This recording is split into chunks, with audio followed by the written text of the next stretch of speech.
يا بني إسرائيل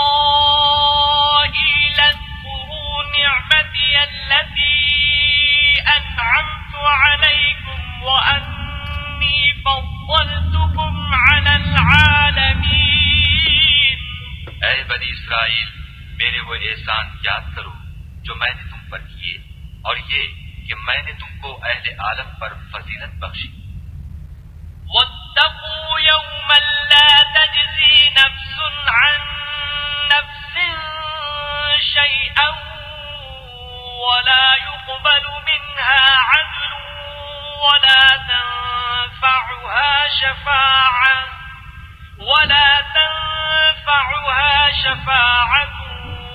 ولا هم ينصرون. اور اس دن سے ڈرو جب کوئی شخص کسی شخص کے کچھ کام نہ آئے، اور نہ اس سے بدلہ قبول کیا جائے، اور نہ اس کو کسی کی سفارش کچھ فائدہ دے، اور نہ لوگوں کو کسی اور طرح کی مدد مل سکے.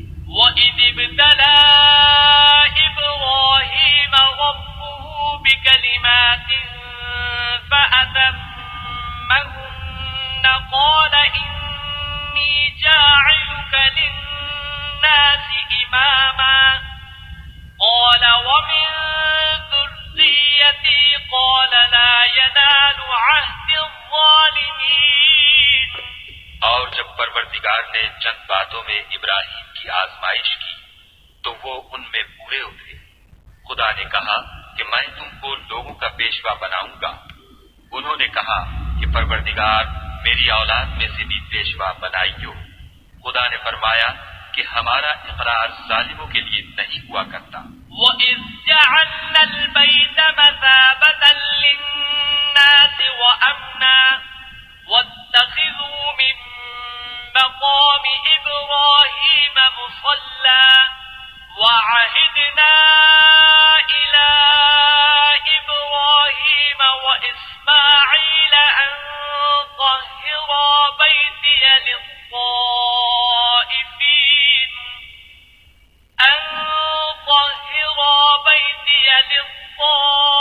للطائفين والعاكفين والركع السجود.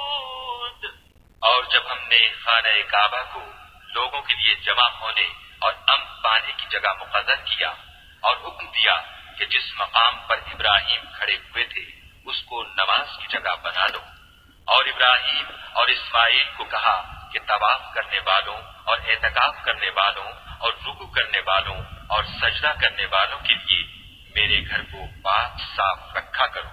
وَإِذْ قَالَ إِبْرَاهِيمُ رَبِّ اجْعَلْ هَٰذَا بَلَدًا آمِنًا وَارْزُقْ أَهْلَهُ مِنَ الثَّمَرَاتِ مَنْ آمَنَ مِنْهُم بِاللَّهِ وَالْيَوْمِ الْآخِرِ قَالَ وَمَن كَفَرَ فَأُمَتِّعُهُ قَلِيلًا ثُمَّ أَضْطَرُّهُ إِلَىٰ عَذَابِ النَّارِ وَبِئْسَ الْمَصِيرُ.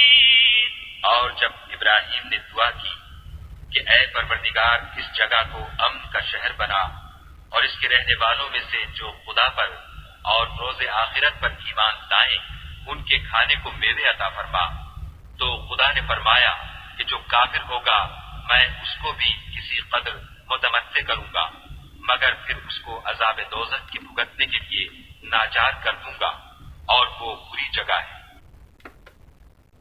وَإِذْ يَرْفَعُ إِبْرَاهِيمُ الْقَوَاعِدَ مِنَ الْبَيْتِ وَإِسْمَاعِيلُ رَبَّنَا تَقَبَّلْ مِنَّا إِنَّكَ أَنتَ السَّمِيعُ الْعَلِيمُ. اور جب ابراہیم اور اسماعیل بیت اللہ کی بنیادیں اونچی کر رہے تھے تو دعا کیے جاتے تھے کہ اے ہمارے پروردگار ہم سے یہ خدمت قبول فرما، بے شک تو سننے والا اور جاننے والا ہے. ربنا واجعلنا مسلمين لك ومن ذريتنا أمة مسلمة لك وأرنا مناسكنا وتب علينا أنت التواب الرحيم. اے پروردگار، ہم کو اپنا فرما بردار بنائے رکھیو، اور ہماری اولاد میں سے بھی ایک گروہ کو اپنا مطیع بناتے رہیو، اور پروردگار ہمیں ہمارے طریق عبادت بتا اور ہمارے حال پر رحم کے ساتھ توجہ فرما، بے شک تو توجہ فرمانے والا مہربان ہے۔